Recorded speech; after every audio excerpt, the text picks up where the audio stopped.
All right, Sam, let's just continue the conversation about, driving business results through training. Last time we spoke about just a project that we did with Piata and really starting with the goal in mind. And one of the things that I think made that so successful was something I've heard you talk about when it comes to training is latching onto the energy of the organization around kind of basically what the hot topics are, what the goals are. I mean, obviously the KPIs of the business, and I think Corbin did that really well with that Piata project. Go back and listen to that conversation, everybody, if you didn't listen to it. He really latched onto what was meaningful to leadership and where the organization was focusing their energy in order to get buy-in for a project and to build out a training program. I'm curious, like, tell me more about that, whether it's with this Piata project or if you have seen that in other areas where you've built out training programs in your career. I think like that idea that you just mentioned of latching onto the energy of the organization, that's the thing that I think most training departments miss and most leaders of training miss is being attached to where the energy of the senior most leadership of the organization is going. And at any given point, they're focused on a couple things. They're all trying to grow the business and grow revenue and things like that. So that's easy enough that like driving sales is important. But there's always like 3 or 4 things going on organizationally that I think senior leaders really care about. And when you latch onto that, like Corbin did, of, hey, we want to get better at customer service and the guest experience because the guest experience isn't what we want it to be. Great. From training, I'm going to focus on that. Like we can solve that problem through training. Let's go all in and focus all of our efforts there. That's how Yeah. you get there. You and I saw this multiple times at Chipotle of we had one CEO that was focused on empowerment and how do we create this feeling of empowerment in restaurants. So all of our training and effort focused on empowerment. And when we did, the budget came along with it. The content came along with it. We also Yeah. had a food safety crisis at Chipotle, Yeah. unlimited budget on training food safety when Yeah. that happens, right? Like you latch on to the energy. I'm in the middle of it right now at RedVentures where the whole world's talking about AI. We've seen on some of our businesses the power of AI in the organization. But what we did was try to figure out like, what does that mean for us? Where's the organization going? And what would the impact be if, for example, for us, our associates, the folks that are running marketing programs, were more data savvy and could do more with data to start leveraging AI more. And the lift is huge, like from the revenue side of things and where the business is going, total buy-in across leadership that that's absolutely where the company is going. We need to be equipped for that. And so it would make sense to equip all of our marketers with these skills. Great. If we have alignment on that, now let's go focus on the training and building the skill. And like it's getting that alignment that we're talking about AI right now at RedVentures. At Chipotle, it was food safety or Right. leadership development, or in Corbin's case, guest experience. But from the leadership side, you've got to be aware as a training leader of where's the energy of the organization going? Because then you're not fighting uphill for training resources. We hear this you and I heard this for 20 years. People Yeah. in training trying to get resources for a new LMS or get resources for their initiative. Well, often if you're fighting for resources, it's because what you're pushing for isn't top of mind for your leaders. So you're trying to convince your leaders of something.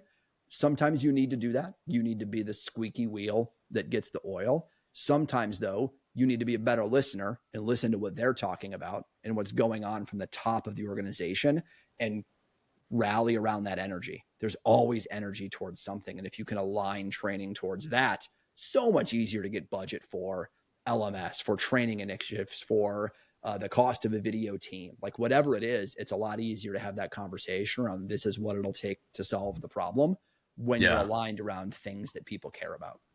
Yeah. I think that listening, that listening portion is so key, and it's easy to overlook that because again, all this stuff, it always feels obvious when you're like saying it, like listen to people, but that's really the heart of it, right? Like hearing what people are saying they care about and just repeating it back to them and saying, oh, I have a thing that will solve XYZ, but also listening to other leaders in an organization, right? The people that, having the lunch meeting with the person from the other department having the coffee meeting or the Zoom meeting with the people from, cross-functional teams in order to hear what they are working on that's getting buy-in, what they're getting a budget for, and how can I also attach myself to something that you are also working on. I think that pays out as well when it comes to like getting buy-in for your projects. It does, because like we talked about this in the Piata episode too on the guest experience. But if you really are focused on driving results and like not just doing training for the sake of training or not just like a one-time course, you need sustained time focused on the topic. Yeah. It can't be a day or a week or even a month. Like to really drive behavior change organizationally, it takes time. Well, if you don't have the energy and the attention of the senior leaders of the company, the folks that you need to train to do something different are never going to be able to focus on the thing that you want them to focus on, because the leaders of the organization are always going to drive something down through the org. And so if you're over here saying, hey, listen to me, focus on this course that I have over here, and their bosses are saying, no, focus on this right now, this is what matters, they're going to focus on that. They're not going to listen to the course that's going on over here. And so the more you can align and we're all singing the same song, we're all speaking the same language, whatever metaphor you want to use, like that's latching yourself to that energy to then drive the results that everyone's looking for. That's how you get the buy-in for any of those things. And then you get the sustained energy over time that you need to actually drive results. What would you say? Well, it's kind of to wrap it up. What would you say to like a training or an L&D leader who maybe just doesn't know how to latch onto that energy? Besides listening, they just feel like maybe they don't even feel like they have access to leadership. What do you do?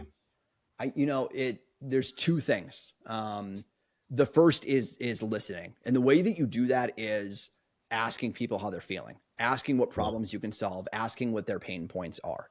And that's over coffee, it's over an email, it's just hanging out in a hallway, hanging out in a restaurant, but just like talking to people and be like, what are the biggest things you're facing today? And not to solve them, because you're going to hear a bunch of things. And that's where a bunch of people run into issues, is you hear 30 different problems that you could go solve. So that's step one, is talk to people, figure out what the 30 problems are that need to be solved. That's step one. Step two then is start to discern patterns from that. Okay, so I've heard 8 people talking about this one problem. This seems to be really big. Or I'm hearing my CEO talking about this problem. But you have to figure out, of the 30 that you just heard, which ones matter. And what you could do, if there isn't clarity of we all got to go in this direction, if you're one of those folks that you talk to people, you hear 30 problems that are going on and you don't know what to do next, then you start to connect people with each other to go, hey, you said you're focused on increasing the guest experience. Somebody else said that over here. Are you all talking about that? Are we facing the same problem? Oh, 6 of us are saying that. Can we all get into a room and talk about this? Like, what if we could solve it? You play matchmaker. You play dot connector to say, let's all get, like, if we all work together, we could gather the energy and have enough energy and momentum together to solve the problem. And so if you're at that, one is figure out what the problems are and then get the energy, like where is the concentration of energy going to go solve it. And if it's not there and it's not clear, then it's your job to be the dot connector to go create the energy and to try to combine people together. Nice. Connect those dots, baby. Latch onto that energy. Dots. That's right. I love it. Awesome. Well, thanks, Sam. Until next time. Until next time, Matt.